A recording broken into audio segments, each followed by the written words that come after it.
नमस्कार दोस्तों, हम फिर से लेकर आ चुके हैं आप लोगों के लिए शाम की सभी ताज़ा और बड़ी खबरें। फटाफट अंदाज में एक एक कर बताएंगे आपको आज देश और दुनिया से क्या बड़ी खबरें निकलकर सामने आ रही हैं। लेकिन उससे पहले दोस्तों एक नजर डालेंगे सुर्खियों पर। प्रधानमंत्री नरेंद्र मोदी के ऊपर गरजे असदुद्दीन ओवैसी, बोले बीजेपी ने फैला रखी है देश में नफरत, कुछ नहीं मिलता तो हिंदू मुसलमान के मुद्दे को देती है हवा। वहीं पर अगली बड़ी खबर में हम आपको बताएंगे दोस्तों, साक्षी मलिक पहलवान बोली 15 तारीख के बाद फिर से होगा धरना अगर सरकार ने ब्रिजभूषण को नहीं किया अंदर। वहीं पर अगली बड़ी खबर में हम आपको बताएंगे दोस्तों, गृह मंत्री अमित शाह ने राहुल गांधी को फिर से घेरा, बोले विदेश जाकर राहुल बाबा करते हैं अपमान, तो सुप्रिया श्रीनेत ने अमित शाह की लगा दी लंका। बताएंगे क्या कुछ बोला गृह मंत्री अमित शाह को। वहीं पर अगली बड़ी खबर में हम आपको बताएंगे दोस्तों, दरअसल आपको बता दें 2024 से पहले राहुल गांधी का बीजेपी के ऊपर बड़ा हमला, बोले देश में महंगाई गरीबी बेरोजगारी से भागते हैं प्रधानमंत्री नरेंद्र मोदी।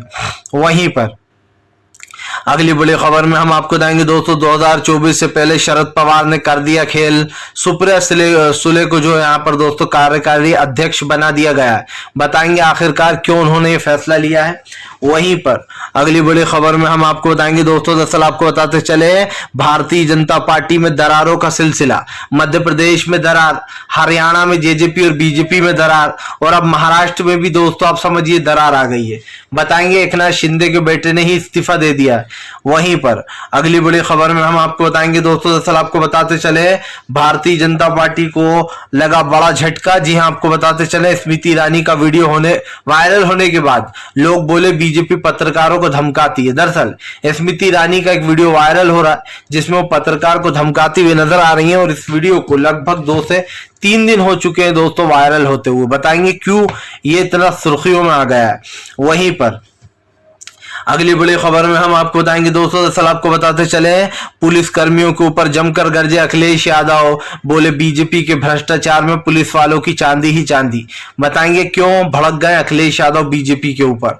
तो तमाम खबरें दोस्तों फटाफट अंदाज में देंगे, एक एक कर देंगे। फिलहाल खैर चलिए बढ़ते हैं सबसे पहले और सबसे बड़ी खबर की ओर। दरअसल दोस्तों आपको बताते चले राहुल गांधी का बीजेपी के ऊपर बड़ा हमला, बोले देश में असली मुद्दों से बीजेपी भटकाती है, हिंदू मुसलमान के मुद्दों में लोगों को लगाती है ताकि देश के जो रियल मुद्दे हैं उससे जनता भटक जाए। दरअसल राहुल गांधी का कहना है कि बीजेपी हमेशा हिंदू मुसलमान की राजनीति करती है। बीजेपी और आरएसएस दोस्तों इन दोनों का एक ही मकसद होता है कि लोगों को असली मुद्दों से भटकाकर हिंदू मुसलमान में उलझा दिया जाए। आप तो जानते ही हैं कि जैसे ही चुनाव करीब आने वाला होता है तो कांग्रेस बीजेपी के ऊपर यह आरोप लगाती है कि बीजेपी हिंदुत्व का डोज तेज कर देती है। अर्थात दोस्तों जैसे ही चुनाव आता है बीजेपी मंदिर मस्जिद के मुद्दे उठा लाती है, और जो है यहाँ पर धर्मांतर के ले आती है, लव जिहाद के उठा लाती है, और इन मुद्दों पर उसके चुनाव होते हैं। यही कारण है जो अब राहुल गांधी बीजेपी के ऊपर हमलावर हो गए। राहुल गांधी का कहना है कि जनता को कैसे भटकाना है ये बीजेपी को बहुत अच्छे से पता है।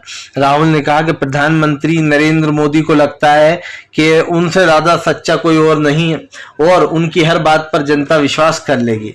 राहुल गांधी ने कहा कि प्रधानमंत्री को लगता है वो भगवान को भी समझा देंगे। आपको बताते चले दोस्तों राहुल गांधी जिन चीजों को जिन मुद्दों को उठा रहा है उसको लेकर राहुल गांधी चर्चा में भी है। राहुल गांधी ने कहा कि कुछ लोग कहते हैं कि मैं विदेश जाकर भारत की बदनामी कर आ गया, जबकि राहुल गांधी ने कहा कि मैंने भारत के खिलाफ एक भी शब्द नहीं बोला। मैंने हमेशा हमारे देश के जो प्रधानमंत्री है उनके खिलाफ बोला है, क्योंकि हमारे देश के प्रधानमंत्री का जो रवैया है देश के साथ, देश की जनता के साथ वो सही नहीं है। राहुल गांधी ने कहा कि इस बात को कोई झुटला नहीं सकता है कि भारत में लोकतंत्र कमजोर हो रहा है, महंगाई गरीबी बेरोजगारी जैसी चीजों से सरकार मुंह फेरे हुए है। आज युवाओं का आप समझिए दोस्तों कैरियर पूरी तरीके से बर्बाद है। पढ़ने के बावजूद भी दोस्तों नौकरियां नहीं मिल पाती, और यही कारण है जो बीजेपी के ऊपर लगातार हमलावर रहते हैं राहुल गांधी, और फिर से एक बार बीजेपी को आईना दिखाने का काम कर दिया है। चलिए बढ़ते हैं एक और अगली बिग ब्रेकिंग की तरफ। बता दोस्तों अगली जो बड़ी खबर निकल कर आ रही है आपको बताते चले दोस्तों, भारतीय जनता पार्टी के खिलाफ जमकर गरजते हुए नजर आए जो है यहाँ पर का सुप्रिया श्रीनेत, स्मृति ईरानी को दिखाया आईना। दरअसल दोस्तों स्मृति ईरानी एक ऐसा नाम है जो कि लगातार पत्रकारों को धमकाती हैं, या फिर दोस्तों कोई इनसे सवाल पूछ ले तो ये भाग खड़ी होती हैं। ये वही स्मृति ईरानी है जो 2013 में मनमोहन सिंह साहब की सरकार पर सवाल उठाती थी, यही नहीं चूड़ियां तक भेज दिया करती थी। आज जब आप समझिए दोस्तों स्मृति ईरानी पूरी तरीके से फेल हो चुकी है और जनता देख रही है कि ये क्या कर रही है, तो स्मृति ईरानी जो है वो अब चुप बैठ गई हैं। आपको बताते चले स्मृति ईरानी के ऊपर हमलावर होते हुए सुप्रिया श्रीनेत ने कहा कि जब मैडम से पत्रकार ने सवाल पूछ लिया तो मैडम को मिर्ची लग गई। आपको बता दूं दोस्तों, दरअसल एक वीडियो सोशल मीडिया पर तेजी से वायरल है। उसमें दोस्तों स्मृति ईरानी एक पत्रकार को धमकाती हुई नजर आ रही हैं। पत्रकार ने दोस्तों एक सवाल पूछा, जाहिर सी बात है वो सवाल या तो महिला खिलाड़ियों को लेकर होगा या फिर देश में महंगाई गरीबी को लेकर होगा, लेकिन स्मृति ईरानी ने उस बात को दोस्तों जनता पर मोड़ दिया। अब पत्रकार ने कहा कि हमने तो सिर्फ आपसे एक सवाल पूछा है, उसका जवाब दे दीजिए। तो स्मृति ईरानी कहने लगी कि आप जनता का अपमान कर रहा हो, आप मेरी जनता का अपमान नहीं कर सकते। मैं आपके जो है रिपोर्टर, आप जिस चैनल के लिए काम करती हो उनको कॉल करूंगी और उनसे आपकी शिकायत करूंगी। आप किस चैनल में काम करते हो? आप अच्छा दैनिक भास्कर के पत्रकार हो, अभी मैं कॉल करूंगी। आप समझिए दोस्तों, पत्रकार ने एक सवाल पूछ लिया सीधा सा, तो स्मृति ईरानी डराने धमकाने पर उतर आई कि मैं आपके मालिक को कॉल कर दूंगी। यही कारण है दोस्तों जो अजीत अंजुम, अभिसर शर्मा और रविश कुमार सर, ये बड़े बड़े पत्रकार यूट्यूबर बन गए, यूट्यूब पे अपनी पत्रकारिता करते हैं, क्योंकि जाहिर सी बात है मेन स्ट्रीम मीडिया में तो अब आप सच बोल ही नहीं सकते हो। अगर सच बोलोगे तो स्मृति ईरानी जैसे लोग आ जाएंगे और कहेंगे कि मैं तुम्हारे न्यूज चैनल के मालिक से शिकायत करूंगी। जाहिर सी बात है जब आप कैमरे के सामने ये कह रही हो कि आप शिकायत करोगी, तो आप जब बैक कैमरा होती होगी, विदाउट कैमरा, तो आप कैसे मेन स्ट्रीम मीडिया को बीजेपी डराती होगी कि वही बोलना जो हम बोल रहे हैं, उतना ही पूछना जो हम लिख के दे रहे हैं। तो दोस्तों ऐसा लगता है अब तो जो जितने भी न्यूज चैनल है वो स्क्रिप्टेड है, जो लिखकर बीजेपी देती है बस न्यूज चैनल वो ही पूछते हैं, कभी नहीं पूछते महंगाई क्यों बढ़ रही है, गरीबी क्यों बढ़ रही है। वरना स्मृति ईरानी वहां पर भी कह दे कि तुम्हारे मालिक से शिकायत करती हूँ अभी के अभी ही। और यही कारण जो सुप्रिया श्रीनेत ने मजे लेते हुए कांग्रेस ने लिखा कि स्मृति ईरानी फोन करके नौकरी खाने का विचार है। लगता है पत्रकार ने पूछ लिया होगा 13 रुपए में चीनी कब मिलेगी 13 रुपए किलो, या गैस सिलेंडर के दाम कम कब होंगे, या बेटियों के साथ हुए अत्याचार पर चुप क्यों है। जवाब देते ना बने तो धमकी पर उतर आएंगी स्मृति ईरानी, क्योंकि आप समझ रही थी ये मोहब्बत नहीं।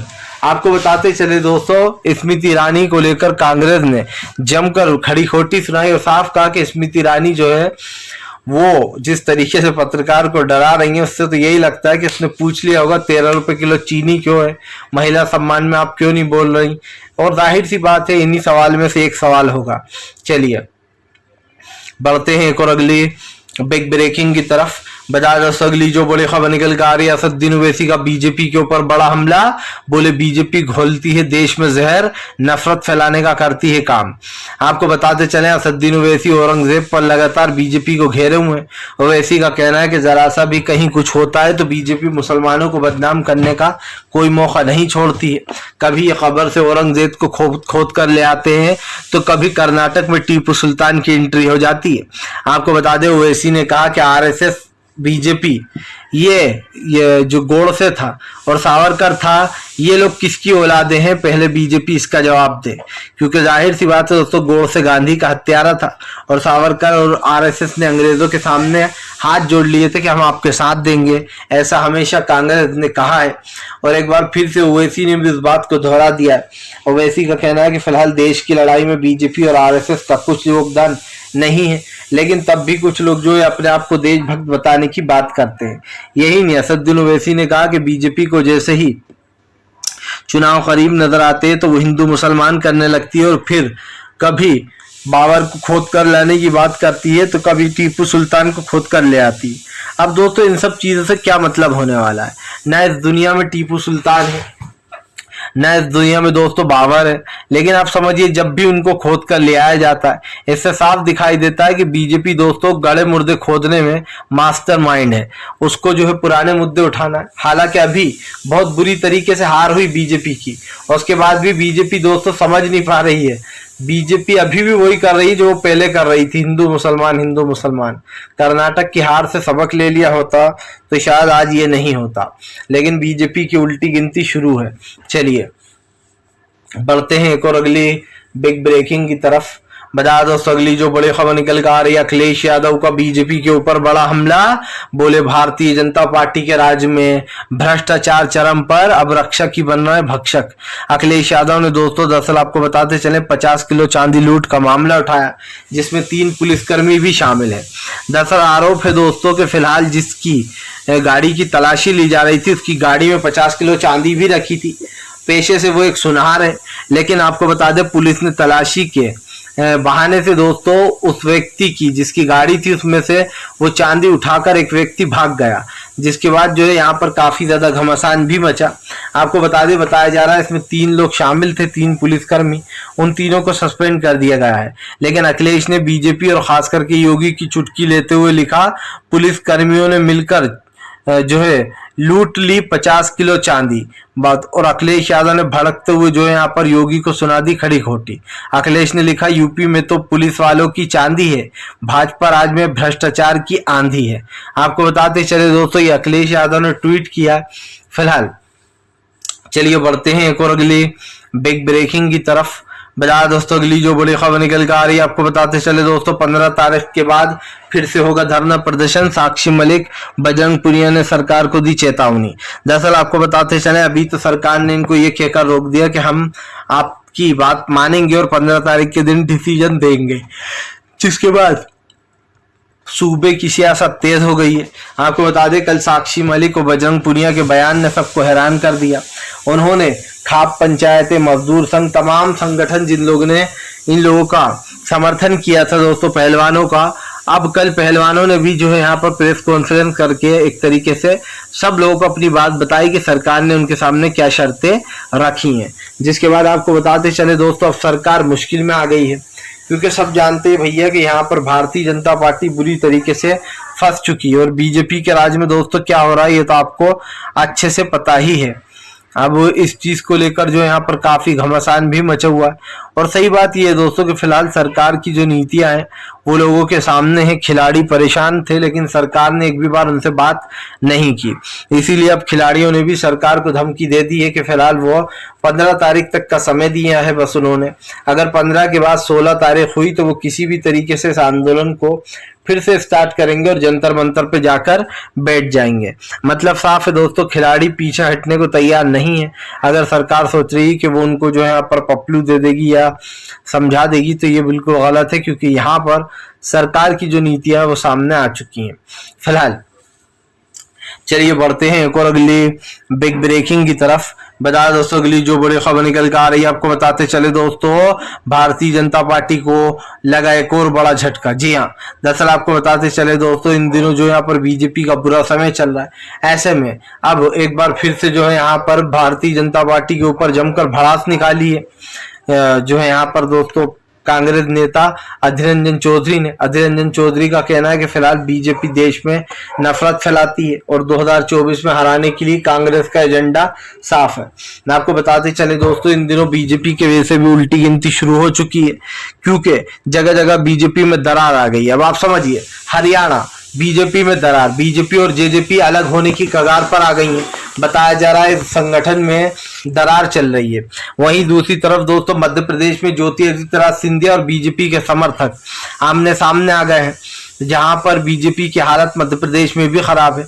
उसके बाद दोस्तों आपको बताते चले जो मामला है वो अब महाराष्ट्र का भी है, क्योंकि महाराष्ट्र में भी सियासत तेज है। एकनाथ शिंदे का बेटा इस्तीफा दे रहा है, बताया जा रहा है बीजेपी से नाराज है। ऐसे में ये कहना गलत नहीं होगा दोस्तों कि हर जगह बीजेपी में अंदरूनी कला मची हुई है।